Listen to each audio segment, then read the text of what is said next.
Hey everyone, this is Coach Mike, and welcome back to another episode of the Language of Leadership podcast. I'm delighted today to be joined by Katrijn van Oudheusden. Welcome, Katrijn. Thank you, Mike. Happy to be here. Well, thank you so much for joining us. I think you're calling all the way from Germany. Is that right today? Frankfurt, correct. Wow. And now, so Frankfurt is in the northwest of Germany. Is that right? Yeah, sort of the middle. It depends on, it's all relative, right? But it's where everybody stops through on their way to somewhere else. All right. Well, and I know that you're going to share with us a little bit about your background in a moment, having spent some time in Thailand as a child and also in the Netherlands. So maybe that's a good transition. Would it be possible to share with us a little bit about your experiences and how you became such an expert in selfless servant leadership? Yeah, well, correct. I grew up in Thailand, so as an expat child, and went to international school in Bangkok. And coming back to Frankfurt, I knew the airport extremely well because on our flights from Brussels to Bangkok, which we had twice a year, we always stopped in Frankfurt. So I knew that airport as a child. But growing up in Bangkok until the age of 16, when I went back to Europe, that was the major event of my childhood, and still has a big effect on me. Although I always say, well, I didn't know any other life, so for me it's normal and part of my culture and my life.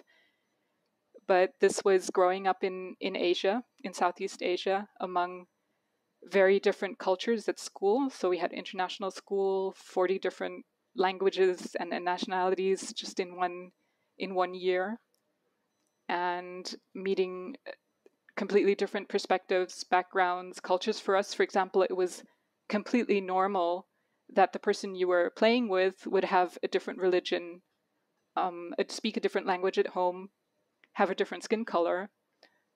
This was all just completely normal, and it was shocking for me to come back to Europe at the age of 16 and that everything was just white and Western European. I found it extremely limiting and strange. So, but I did have to come back. And I finished my last year of school in Brussels, also international school, and then had so much culture shock trying to fit back into Belgian society that I quickly moved to the Netherlands and studied law there and had my first work experience in companies. And then a couple of years, 10 years later, moved to Germany. And I've been here since 2008. So staying within Europe, but always this outsider perspective, I guess, and being the outsider looking in, or at least having that feeling, and a different perspective on both corporate culture and national cultures. So Europe can also be very, very self-oriented.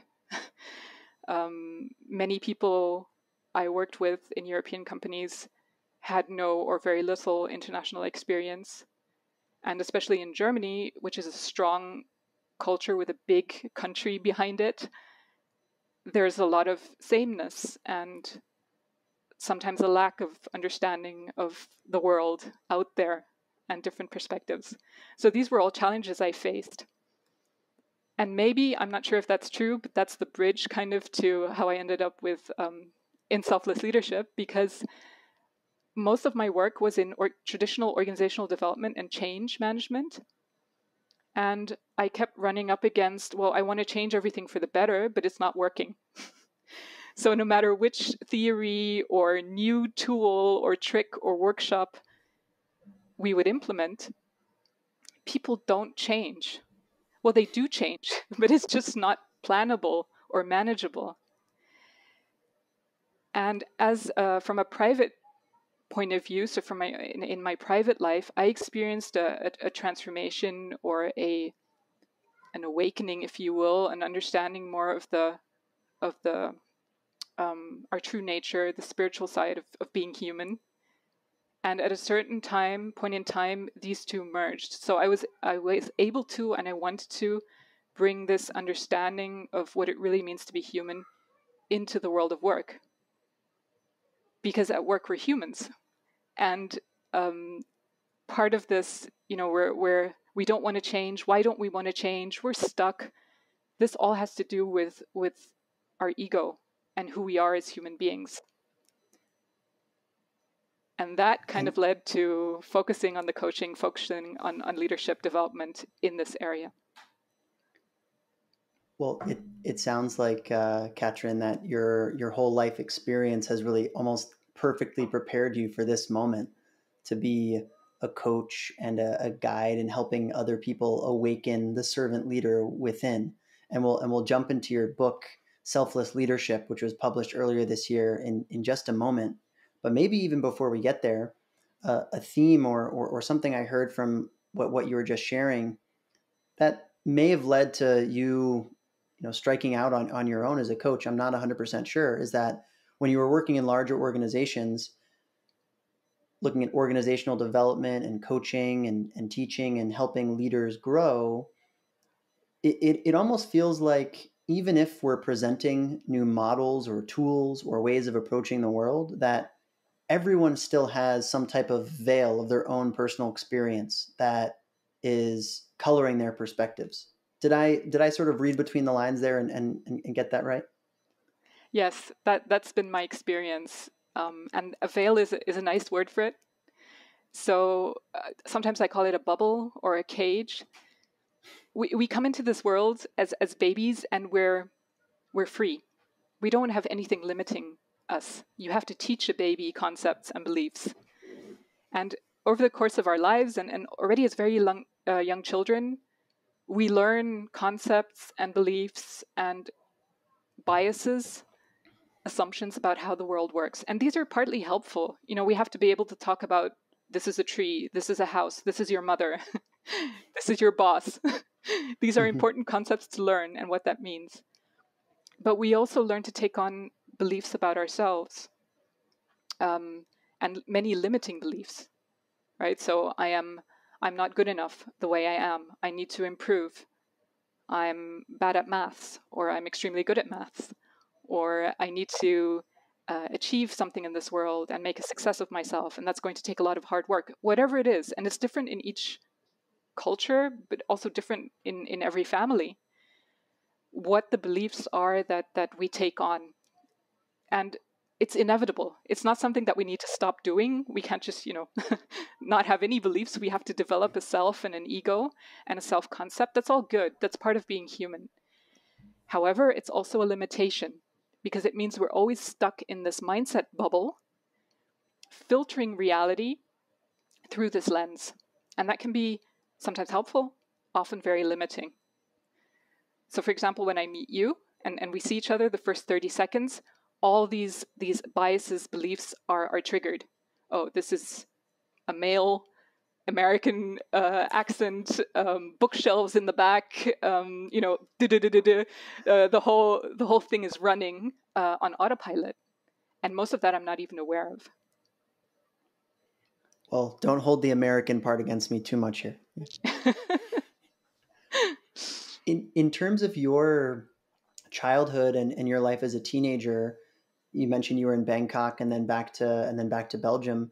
Who were some of the biggest influences in your life, and what sort of leadership did they demonstrate that may have then colored your perspective of how the world works?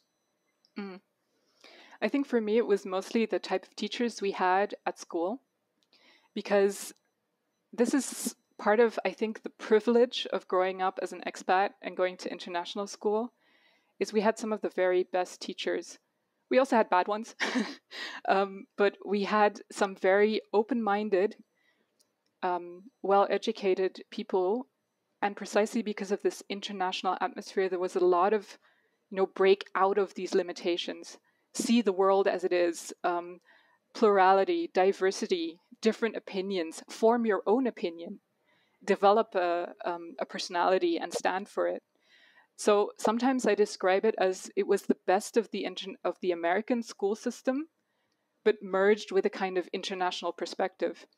And I had a few teachers who, through their this attitude of inviting us to open our minds and to consider different perspectives and point us towards, you'd have a teacher of English literature recommending the Tao Te Ching. I mispronounced that, but and this is unusual. This is very unusual, but that's what we had at international school. It's really a phenomenal opportunity to be in that environment. I know being here in Shanghai, we work with many students from local schools, from international schools, from bilingual schools, and it really seems like, I don't want to say a once in a lifetime opportunity because that wouldn't be fair, but it sounds like quite a unique opportunity that I hope all students do really take advantage of and do really remind themselves of how fortunate they are. But moving on to your book, Selfless Leadership, you do an incredible job of unpacking the idea of what a servant leader is, what you agree, what you disagree with, what you might refer to as the conventional wisdom. And this is really where I want to start. You very directly address, Robert Greenleaf wrote in his essay, The Leader as a Servant in 1976, certain concepts of what about a servant leader is. And I think that appears to have ushered in almost a new generation of leaders where it became very fashionable to say, oh, my style of leadership is servant leadership. Can you give us a short background of how the concept of servant leadership really became so popular, and then summarize for our viewers and listeners, where might you disagree with the conventional wisdom or pre-existing thinking on the topic? Yeah, Greenleaf can be seen as the beginning because he really wrote these books about the servant leadership concept. But of course, this concept as a leadership style is as old as humanity, right? Because it's in Hinduism, in the selfless service aspect of serving society. It's in all the cultures of the world. There's this concept of a really great leader is someone you don't even notice as a leader. So humble, in the back of the room, the people say, we did it ourselves. It's not the leader who gets the credit. So this concept, very old.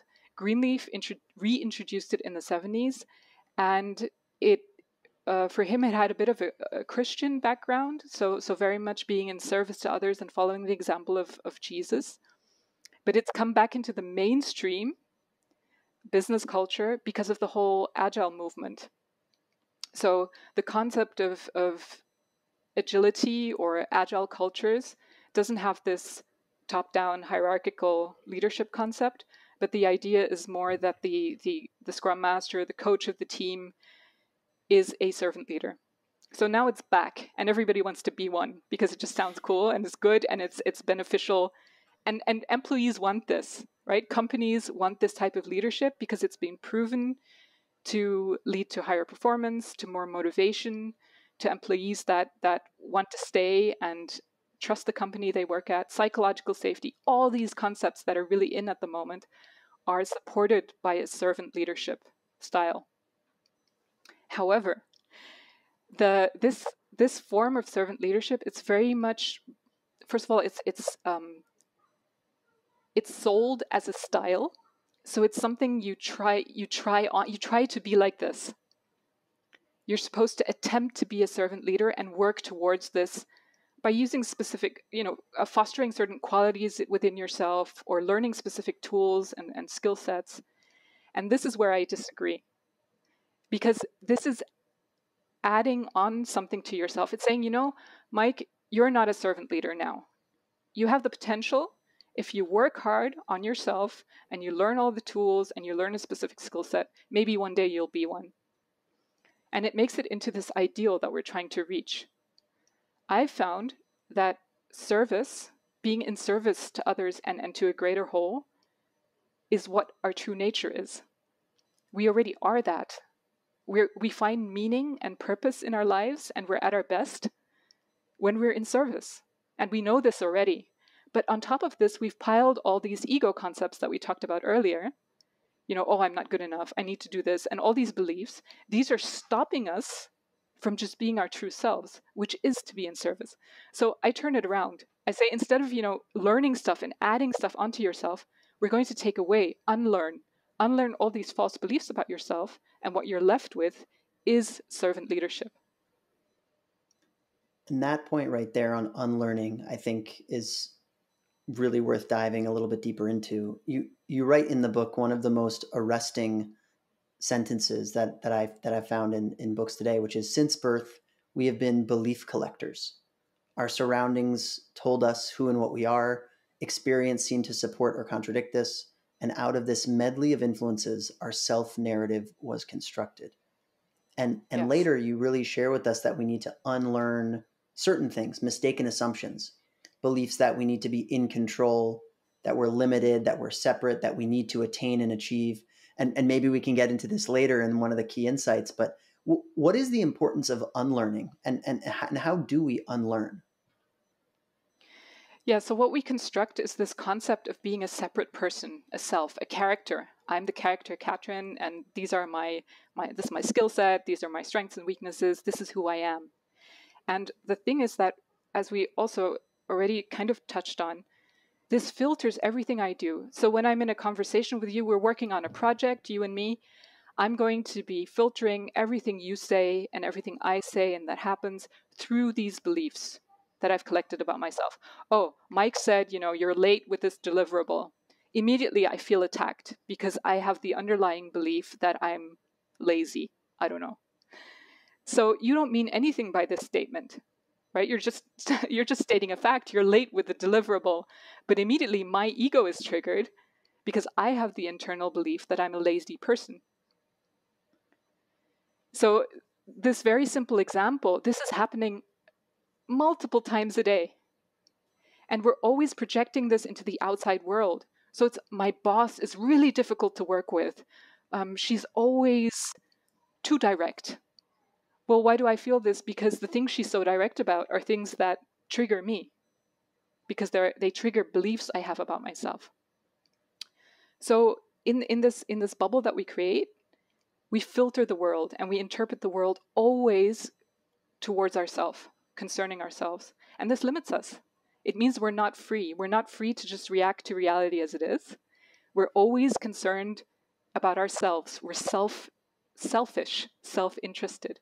And that's what's standing in the way between freedom and openness, servant leadership, is this bubble of self that we create. But that's so hard, right? I mean, that's so difficult because, whether we use the word ego or self or identity, I mean, it does feel like we are, the commander or the manager of our own life. And this is where I think the insights that you provide, the 4 key insights, which I'll let you introduce in a moment, are really strong because they're simple, but they're not easy, right? They're direct and clear, but they're certainly not a walk in the park. And can you unpack these 4 insights for us? And I think I would love it if you'd be able to even share with us a slightly deeper dive on this first one, we are being lived, because this one I think is really going to throw people for a loop listening to it. Yeah.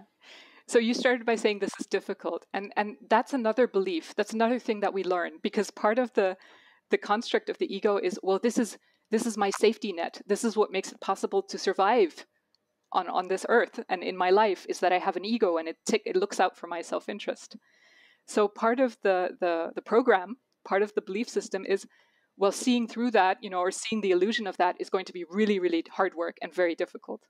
And that's what I like about this approach that I present, is it's yes, it's unusual and it takes some work in the sense of you have to unlearn, but it's easy to see because it's our true nature.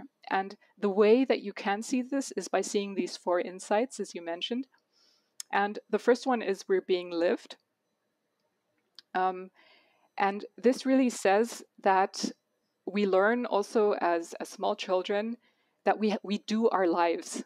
You're somewhere in there behind your forehead, in control of this thing called your life, and you're supposed to learn well, educate yourself, become a good person, achieve things in society. With that comes the idea that you control your thoughts, your emotions, your habits. You need the perfect morning routine. You need all the habits of a leader. This all assumes that we have control over our lives and that we're sort of like we have a cockpit in our head with little switches in which we control what we do or don't do. But actually, if you look at reality, reality is a river. It's a flow. And there's no separate you with any control. So just looking at, for example, your thoughts or your decisions and thoughts just spontaneously pop into your head. We have the belief that we do thinking, because sometimes, you could say, okay, I'm going to take an hour and really think through this project. But even the idea, the thought to go and do that, well, that just appeared. So if you look closely enough to how reality works, it's an ocean or a flow of things happening, and there is no separate doer.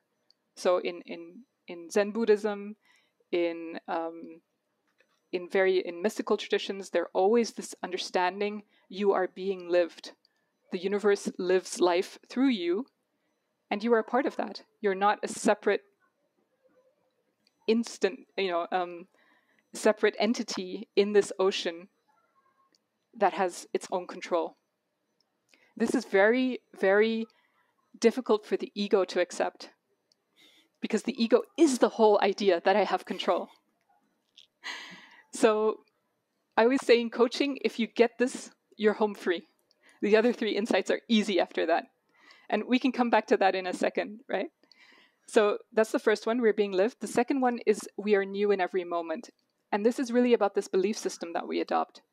Because really, this is all in the past. Everything I learned about myself, that I'm a bit slow when it comes to understanding new information, or that I'm a great public speaker, or whatever it is I believe about myself. In every single moment, it's always now, and in this moment, where are these stories about me? They're all made up. They're all things I learned in the past, and I can easily, because they're thoughts, simply let go of them in this moment. And then this moment is just what it is. Totally free. So this is about not unbelieving every single belief, because that would take you 50 lifetimes, but just seeing clearly that this is how we operate. And the seeing is what frees us to be ourselves, our true selves. That's the second one. The third one, and this follows from the first 2, is that really we aren't separate. So if you can see these first 2, that we're being lived and that we're new in every moment, then there's not this idea that much, or this feeling of being stuck in a separate self. Yes, I experience this body, but I also experience everything else. So the idea, again, is learned that I am separate from the world around me, and I have to protect this separate entity from the world around it. This belief, if you see it clearly, it frees you to see that we're all connected. Everything is connected with each other, literally. Atoms, molecules, pheromones, emotions, energy.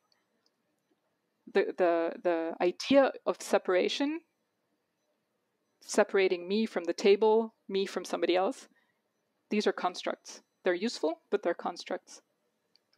And then the fourth insight, which comes even more together, everything from the first 3, is that when you're no longer obsessed with yourself, because you've seen that this self is a construct and not that tangible, well, what are you going to do? You're selfless, literally. You're less of a self, less self-interest. But you're still active in this world, right? This dancing ball of energy is still dancing, so you're still active.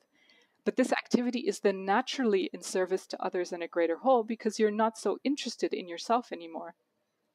So the whole natural result is to be selflessly in service to others, which is what the whole servant leadership concept was trying to achieve. So that's the plan. And so for those 4 insights, as you mentioned, Katrijn, if you get the first one, you're home free. Should they be practiced in that order, or can one try to learn and appreciate we are being lived first, and then move on to number 4 and then come back? Or how do you recommend that leaders go through this process? So It depends on your background and your interests. Some people, they are very attracted to the connection thing, for example. So I say start wherever you feel the attraction, where it pulls you. On the other hand, I found that most people, as I just said, if they get the first insight first, the rest comes easy. So in my coaching, I always start with the first one and go through the 4 in that order. Nevertheless, we're all different and we find our own path. So the answer is yes and no.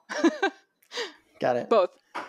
And I understand that that the following question that I'm about to ask is almost antithetical to the whole concept of Zen or Taoism, where even the attainment of a goal is almost antithetical to the process of becoming one with connection with other people in the world and such. But what would, if any, certain behaviors look like that someone would know, okay, I'm on the way to becoming more insightful according to these 4 insights?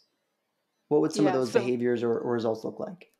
It's an important question because we want to know, even though there's nothing to achieve and everything is already the case, we still want to see, our minds want to know, are we progressing? And what actually happens is this unlearning becomes obvious. So we stop creating so many problems for ourselves.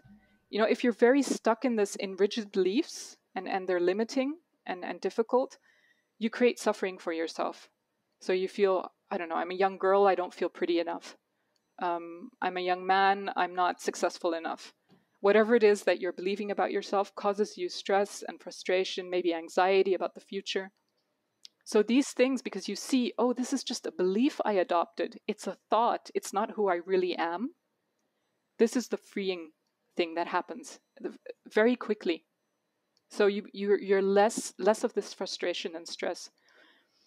And then the other thing that becomes clear quite quickly is a lack of less ability to judge. So both in the positive and the negative sense, because I see, well, I'm not alone in this. Here's Mike. He's acting very strangely at the moment, but how can I judge that? I don't know what he's going through. I don't know what beliefs he's believing. I don't know where he's been. It's obviously his self-concept that is creating this stress for him. So I can no longer judge others that easily. This whole moral thing of, he's lazy or he's cruel or there's something wrong with him. It becomes literally impossible because you see that everyone else is also being lived. Nobody is doing this on purpose. And they're believing these beliefs. So these are 2 really key things, and it makes those 2 in themselves make life much, much easier and more peaceful and more in service to others by themselves, because you're just less of an annoying person because of that. So the downstream result of these type of things is that you become kinder and gentler and more able to collaborate with others, better team player, all these things that we try to achieve by working on them. And you give us very clearly in the book 16 different practices that you've selected on how we can work by ourselves or work with a coach on how to reach these results. I mean, some of them that jumped out to me were find the decider, space between thoughts, meta, the limits of awareness. Those were just personally ones that resonated with me. Could you please just pick 1 or 2 of the practices in the book and just briefly walk us through them so we can visualize how we can do them ourselves? Yeah. Yes. And we can do them on this podcast. What I want to say is this is not meditation or this is not practice in the sense of, oh, I need to work on this for 20 years. Like practice like I do this every day for 30 minutes. The cool thing about these 4 insights is that they're insights about our true nature. So you can easily see them, and the practices are to help you see this. So they're kind of like self-inquiry pointing to what is already true, but you were just looking in the wrong direction. So one example is that we get stuck, we identify with our thoughts, right? We don't say, I am having the thought that I'm not good enough, we say, I'm not good enough. And we feel that, we believe that is us. In that moment, I'm not good enough. That's reality. So this constant stream of thought going on in the background, it's different for different people, but most of us, we're continually identified with this thought stream.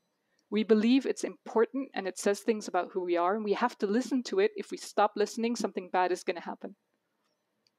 So one of the first exercises is this space between thoughts, finding that. And that's really just showing you, many of these things, they sound very obvious, but when you do them, it's like, oh, wow, okay. So it's asking you to look, what happens between two thoughts when I'm not thinking? And a slightly different version that we can do right now is when cats, when there's a mouse, they see a mouse hole and they know there's a mouse at any time it's going to come out, right? So a cat sits there and watches this mouse like its life depends on it. So in exactly that way, like this mouse is observing the mouse hole, you can observe your thoughts. And the question is, like right now, where is the next thought coming from?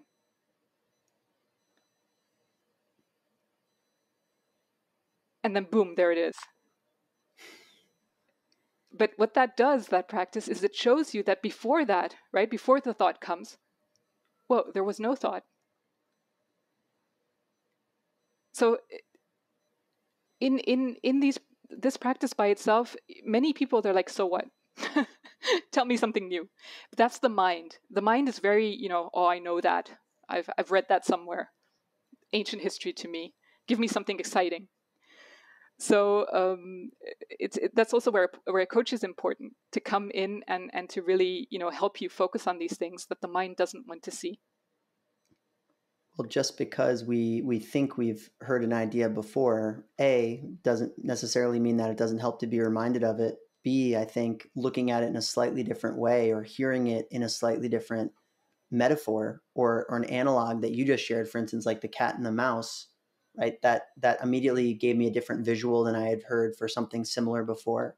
Yes. Maybe it's a slightly tangential concept or practice, but maybe it had been explained to me in the past as, picture yourself sitting and then picture yourself sitting, watching yourself sit. And then the person who's in front of you is having a thought and now you're observing it from the back. So it's to have that slight more level of objectivity, which I think we all know is incredibly challenging to do in the heat of the moment, or when we're feeling stressed, or when we're feeling tired, we're angry at somebody, or we're angry at ourselves, or we're disappointed. And I think the way that you put it, Katrijn, which was to say, just the thought of having the thought, that slight meta take on it allows us, whether you want to call it grace or distance or give ourselves the benefit of the doubt, I think it's a very healthy attitude, and it's also very difficult. But it's probably what makes it so important, is for us to challenge ourselves to do that. Yes, and this is where there's a very important distinction to be made, because many of the approaches we hear, it's about try to do this as often as possible, or try to go into a permanent state of being the observer. And that, I found, is that's the wrong path, because this tries to put you in control again. This is then the ego is like, oh, okay, I'm going to spend every moment of my life observing. I'm going to become so good at being this observer. So interesting, right? Taking a step back to observe then makes you in that dominant manager role again. Right. So your ego usurps this and takes it on as the next thing to do. Oh my goodness. Why these mindfulness approaches, and the way it's taught, I find extremely unhelpful. So, for example, this practice, finding this observer, that I am the one who sees the cat come out of the hole. That is the value of this, is seeing it a couple of times until it's clear that this is possible. It doesn't mean you have to be the observer all the time. That's impossible. It's only knowing, oh, okay, I am more than my thoughts. That's it. You're done.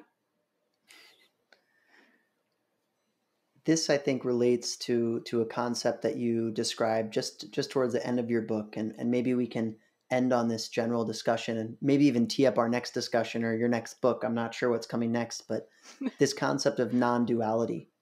Yeah. What is non-duality, and why does it matter? And why did you choose to end the book with the discussion very briefly about non-duality? Mm. So I find everything that has an ism or non-duality, these concepts, they're a distraction. Is this Buddhism? Is this Hinduism? Is it some other form of ism? It's besides the point. For me, what we're talking about is what is our true nature as human beings? What is the true nature of reality? And what are we not? And these insights, it's also called the perennial philosophy, although philosophy again sounds like something, that's supposed to be in a book. And this, for me, it's about our daily lives and about freedom. So that's why I put it to the end, because it's theory and it's less important to me. But non-duality basically says our true nature, or the true nature of reality, is oneness. There is only a universal dancing ocean of reality. And we have simply mistakenly come to believe that we are a separate wave on this ocean and that we are autonomous, in control, separate selves. And to me, seeing these two things, I'm not the wave, I'm the ocean, and so is everybody else. This is the freedom that we're looking for, and it makes our lives easy, peaceful, and as a small side consequence, we also then end up in service and selfless. So maybe we'll end on this one, because it is sort of the ultimate contradiction that at least I think of when I hear of this being the ocean and not the wave, and the idea of servant leadership. And maybe you can sort of tie a bow on this, Katrijn, is, but if I'm the ocean, and if I'm one with everyone, and if I'm a servant leader, then how can I be successful? How can I be the person with the torch leading the charge, accomplishing these goals and doing all these great things in the world? Are they opposites, or are they a contradiction, or can they be one and the same? Life happens. So what your question is from the position of the separate I. So success happens. Success continues to happen, just as disease or bad things. Good things happen, bad things happen. But the question is that for a separate me, is that for a separate I, the I disappears from the question, because it's no longer about you. And this is why they say that it's never a person who wakes up. You wake up to the fact that you're not a person.